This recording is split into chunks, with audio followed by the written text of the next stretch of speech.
అందరికీ నమస్కారం. వైకుంఠ ఏకాదశి కథ. కోటి పుణ్యాలకు సాటి ఒక్క ముక్కోటి ఏకాదశి. ప్రతి సంవత్సరం పుష్యమాసంలో వచ్చే శుక్లపక్ష ఏకాదశినే వైకుంఠ ఏకాదశి అని, ముక్కోటి ఏకాదశి అని పిలుస్తారు. అయితే ఈ వైకుంఠ ఏకాదశి ప్రాముఖ్యతను తెలిపే ఓ పురాణ కథ ఉంది. వీడియో చూసే ముందు ఒక్క లైక్ చేసి ఓం నమో నారాయణాయ అని కామెంట్ చేయండి. మీరిచ్చే చిన్న లైక్ నా ఛానల్ గ్రోత్కి ఎంతో సహాయపడుతుంది. ఇక కథలోకి వెళ్ళిపోదాం. ఒకసారి పాండవాగ్రజుడైన ధర్మరాజు శ్రీకృష్ణుణ్ణి ముక్కోటి ఏకాదశి గొప్పతనం గురించి వివరించమని అడుగగా దానికి శ్రీకృష్ణుడు ధర్మరాజుతో ఇలా చెప్పడం ప్రారంభించాడు. పాండవాగ్రజ, ముక్కోటి ఏకాదశి వ్రతాన్ని ఎవరైతే భక్తి శ్రద్ధలతో ఆచరిస్తారో అలాంటి వారికి అశ్వమేధ యాగం చేసినంత ఫలితం కలుగుతుంది. 100 యజ్ఞాలు చేసినంత పుణ్యం, 100 గోవులను దానం చేసినంత ఫలితము దక్కుతుంది. అంతేకాదు మోక్షాన్ని ప్రసాదిస్తుంది, వైకుంఠవాసాన్ని కలిగిస్తుంది. ఈ ఒక్క ఏకాదశి రోజు ఉపవాసం ఉంటే అన్ని ఏకాదశులకు ఉపవాసం ఉన్న ఫలితం దక్కుతుంది. అంతేకాదు ఈ ఒక్క ఏకాదశి 3 కోట్ల ఏకాదశులతో సమానం. ఈ ఏకాదశి గొప్పతనం తెలిపే ఓ కథ ఉంది. ఈ కథను విన్నంతనే అశ్వమేధ యాగం చేసినంత పుణ్యంతో పాటు సకల పాపాలు తొలగిపోతాయి, ఐశ్వర్యం సిద్ధిస్తుంది. ఆ పవిత్ర కథను చెప్తాను విను అని ఇలా చెప్పడం ప్రారంభించాడు. పూర్వం కృతయుగంలో చంద్రావతి అనే నగరం రాజధానిగా చేసుకుని మురా అనే అసురుడు రాజ్యపాలన చేస్తూ ఉండేవాడు. అతను మహాబలవంతుడు. దేవతలను, ఋషులను, ప్రజానికాన్ని పట్టి పీడిస్తూ క్రూరంగా హింసించేవాడు. ఇంద్రాది దేవతలను సైతం ఓడించి త్రిమూర్తుల మీదకే కాలుదువ్వడం మొదలుపెట్టాడు. ఆ మురాసురుడి అకృత్యాలను భరించలేని దేవతలు ఆ బ్రహ్మరాక్షసుడి బారి నుంచి తమను కాపాడమంటూ వైకుంఠం చేరుకొని శ్రీ మహావిష్ణువుని దర్శించుకొని తమ బాధలను మొరపెట్టుకున్నారు. ఆ రాక్షసుడి బారి నుండి తమను రక్షించమంటూ ప్రార్థించారు.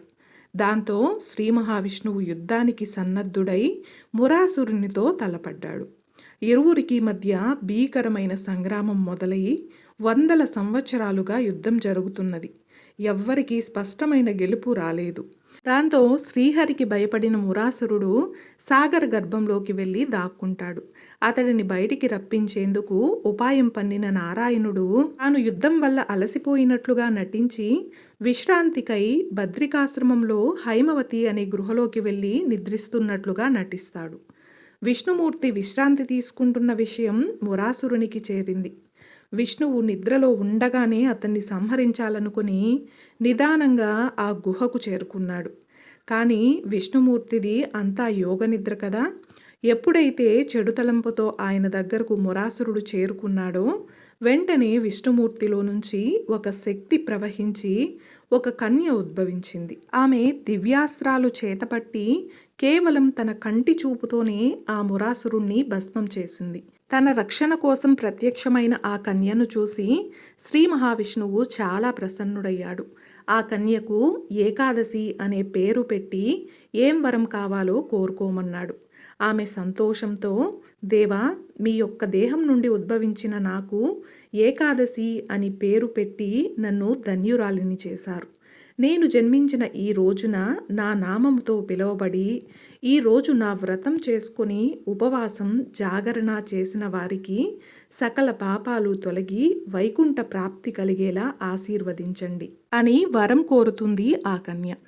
అప్పుడు శ్రీహరి ఆమె కోరికను మన్నించి ఆ వరాన్ని ప్రసాదించడంతో ఏకాదశికి ఇంతటి విశిష్టత ఏర్పడింది. ఏకాదశి రోజు మురాసురుడు బియ్యంలో దాక్కుంటాడని, అందుకే బియ్యంతో చేసిన ఏ పదార్థము కూడా తినకుండా ఉండాలని అంటారు. ఇంతటి ప్రాశస్త్యం కలిగిన ఈ వైకుంఠ ఏకాదశి రోజున ఉపవాసం ఉంటే మిగతా 23 ఏకాదశులు ఉపవాసం ఉన్నట్లే అని విష్ణు పురాణం చెప్తుంది. మురా అంటే తామసిక, రాజసిక గుణాలకు, అరిషడ్ వర్గాలకు ప్రతీక. వీటిని ఉపవాసం, జాగరణ ద్వారా జయిస్తే సత్వగుణం లభించి తద్వారా ముక్తికి మార్గం ఏర్పడుతుంది. వరి అన్నంలో ముర నివాసముంటాడు కనుక మందబుద్ధిని ఇచ్చి జాగరూకతను దెబ్బతీస్తాడని అంతరార్థం. ఏకాదశి నాడు ఉపవాసం ఉండి ద్వాదశి నాడు అన్నదానం చేస్తారు. ఒకరోజు భోజనం చేయక తర్వాతి రోజు చేయడం వలన జిహ్వకు భోజన రుచి కూడా తెలుస్తుంది. అయితే వైకుంఠ ఏకాదశి రోజు ఉత్తర ద్వారం గుండానే దర్శనం ఎందుకు చేసుకోవాలో తెలిపే పురాణ కథను కూడా ఇప్పుడు తెలుసుకుందాం. ఒకసారి శ్రీ మహావిష్ణువు పాలసముద్రంలో శేషతల్పం మీద యోగనిద్రలో ఉన్న సమయంలో శ్రీహరి యొక్క చెవిలో మలినాల నుంచి 2 రాక్షసులు ఆవిర్భవించారు. ఇద్దరికిద్దరే భారీ శరీరాలు కలిగిన వారు. వారిలో పెద్దవాని పేరు మధుడు, రెండవ వాని పేరు కైటబుడు. నీటిలోనే పుట్టి నీటిలోనే పెరుగుతున్న ఆ సోదరులు సముద్రమంతా కలియ తిరిగేవారు. ఎదుగుతున్న కొద్దీ వారికి ఎన్నెన్నో సందేహాలు వచ్చేవి. ఈ సముద్రానికి ఏది ఆధారం? అసలు ఈ నీళ్లు ఎలా పుట్టాయి? ఇవి సరే, మనం ఎలా పుట్టాము? మనకి మూలం ఏది? ఇలా ఎన్నెన్నో ఆలోచించేవారు. సాక్షాత్తు శ్రీ మహావిష్ణువు నుండి ఆవిర్భవించడం వలన వారికి విశేషమైన శక్తులు వచ్చాయి. ఈ మధుకైటబులు అనంత జలరాశిలో సంచరిస్తున్న సమయంలో పద్మాసనంపై కూర్చున్న బ్రహ్మదేవుడు వారికి కనిపించాడు. అప్పుడు వారి మనసులో ఒకే ఆలోచన పుట్టింది. బ్రహ్మదేవుణ్ణి తమతో యుద్ధానికి రమ్మని పిలిచారు. ఓయి, నీవు యుద్ధంలో మమ్మల్ని ఎదిరించు, లేదంటే ఈ కమలాన్ని విడిచిపెట్టి వేరే ప్రదేశానికి వెళ్ళిపో. బలహీనుడవైతే ఈ పవిత్రమైన ఆసనంపై నీకు అర్హత లేదు. అది కేవలం అజేయులకు మాత్రమే సొంతమవ్వాలి. కాబట్టి మాతో యుద్ధం చెయ్యి, లేకపోతే నీ పద్మాసనం విడిచిపెట్టి ఎక్కడికైనా వెళ్ళిపో అన్నారు. అప్పుడు ఇక బ్రహ్మగారికి ఏం చేయాలో తెలియక శ్రీ మహావిష్ణువును ప్రార్థిస్తారు. శ్రీహరి ప్రత్యక్షమై మధుకైటబులతో ఇలా పలికారు.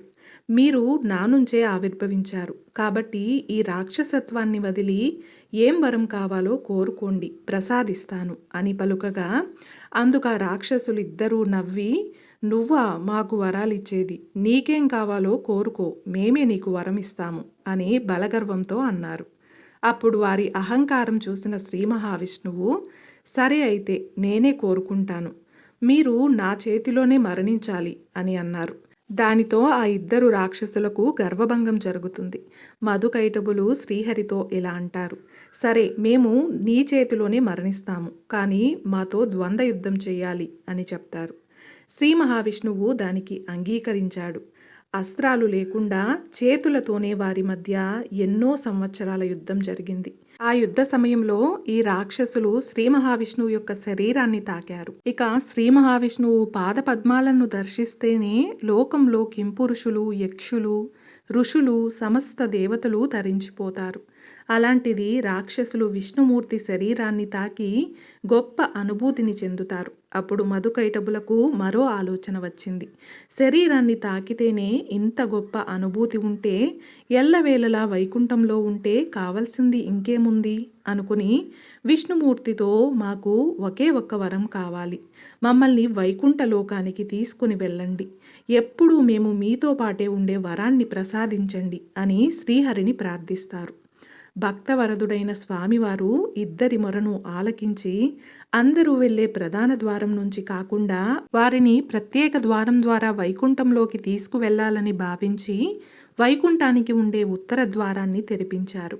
స్వామివారు ద్వారపాలకులైన కుముదాక్షకులకు ఆ ద్వారం నుండి వచ్చేవారిని లోనికి పంపించమని ఆజ్ఞాపించారు. ఆనాడు ఏకాదశి పర్వదినం. ఉత్తర ద్వారం తెరవగానే మధుకైటబులు శ్రీ మహావిష్ణువులో ఐక్యమైపోయారు. ఈ విషయం తెలిసిన 33 కోట్ల దేవతలు కూడా ఉత్తర ద్వారం నుండే శ్రీ మహావిష్ణువుని దర్శించి మహావిష్ణువు యొక్క అపార కరుణా కటాక్షాలను పొందుతారు. మధుకైటబులు విష్ణుమూర్తిలో విలీనమవుతూ మరో వరం కోరుతారు. ఏ భక్తులైతే మమ్మల్ని స్మరిస్తూ నీ ఆలయానికి వచ్చి ఉత్తర ద్వారం గుండా నన్ను దర్శించుకొని ఏకాదశి వ్రతాన్ని ఆచరిస్తారో వారికి వైకుంఠ ప్రాప్తి కలిగేలా ఆశీర్వదించమని కోరారు. అందుకు స్వామివారు అంగీకరించి వారికి ఆ వరాన్ని ఇచ్చారు. అందుచేత ఆ రోజున వైకుంఠ ద్వారాన్ని తలపించే విధంగా వైష్ణవ ఆలయాలలో ద్వారాలను ఏర్పాటు చేస్తారు. మామూలు రోజుల్లో దేవాలయాలు ఉత్తర ద్వారాలు మూసి ఉంచుతారు. కానీ ఈరోజు భక్తులు ఆ ఉత్తర ద్వారం గుండా వెళ్ళి దర్శనం చేసుకుంటారు. తిరుపతిలో కూడా ఈ రోజున వైకుంఠ ద్వారం పేరిట ఉన్న ప్రత్యేక ద్వారాన్ని తెరిచి ఉంచుతారు. సూర్యుడు ఉత్తరాయణానికి మారే ముందు వచ్చే ధనుర్మాస శుద్ధ ఏకాదశినే వైకుంఠ ఏకాదశి లేదా ముక్కోటి ఏకాదశి అంటారు. సూర్యుడు ధనస్సు రాశిలో ప్రవేశించిన అనంతరం మకర సంక్రమణం వరకు జరిగే మార్గం మధ్యే ముక్కోటి ఏకాదశి వస్తుంది. శ్రీ మహావిష్ణువుకు నెలవైన వైకుంఠంలోని వాకిళ్ళు ఈ రోజునే తెరుచుకుంటాయి. కాబట్టి దీన్ని వైకుంఠ ఏకాదశి అంటారు. ఈరోజు శ్రీ మహావిష్ణువు గరుడ వాహనారూఢుడై 3 కోట్ల దేవతలతో భూలోకానికి దిగివచ్చి భక్తులకు దర్శనమిస్తారు. కనుక దీనికి ముక్కోటి ఏకాదశి అనే పేరు వచ్చిందంటారు. ఈ ఒక్క ఏకాదశి 3 కోట్ల ఏకాదశులతో సమానమైన పవిత్రతను సంతరించుకున్నందువల్ల దీన్ని ముక్కోటి ఏకాదశి అంటారని కూడా చెప్తారు. దక్షిణాయనంలో చనిపోయిన పుణ్యాత్ములకు ఈ రోజునే స్వర్గంలోకి ప్రవేశించే అవకాశం కల్పిస్తారట. కాబట్టి స్వర్గద్వార ఏకాదశి అనే పేరు కూడా వచ్చింది. అత్యంత పవిత్రమైన తిథి ఏకాదశి. ఈ ఏకాదశి తిథి మేరు పర్వతమంత పాపాన్ని కూడా ప్రక్షాళన చేయగల ప్రభావం కలిగినది. ఏకాదశి వ్రతం ఏకాదశి నాడు చేసే పూజలు, జప తపాదులు, స్నానం, దానం ఇలా ఏ యొక్క పుణ్యకార్యమైనా అఖండ ఫలితాన్నిస్తుంది. శ్రీ మహావిష్ణువుకు అత్యంత ప్రీతిపాత్రమైనది కాబట్టి ఈ ఏకాదశిని హరివాసరం అని కూడా అంటారు. చూశారు కదండి, ఈరోజు మనం వైకుంఠ ఏకాదశి కథ గురించి తెలుసుకున్నాం కదా. అలాగే ఉత్తర ద్వార దర్శనం వెనుక పురాణ కథను గురించి కూడా తెలుసుకున్నాం కదా. ఈ వీడియో మీకు నచ్చినట్లయితే ఒక్క లైక్ చేసి నా ఛానల్ని సపోర్ట్ చేయండి. ఇంకా మరెన్నో ఇంట్రెస్టింగ్ వీడియోస్ కోసం నా ఛానల్ని సబ్స్క్రైబ్ చేయండి. Thanks for watching.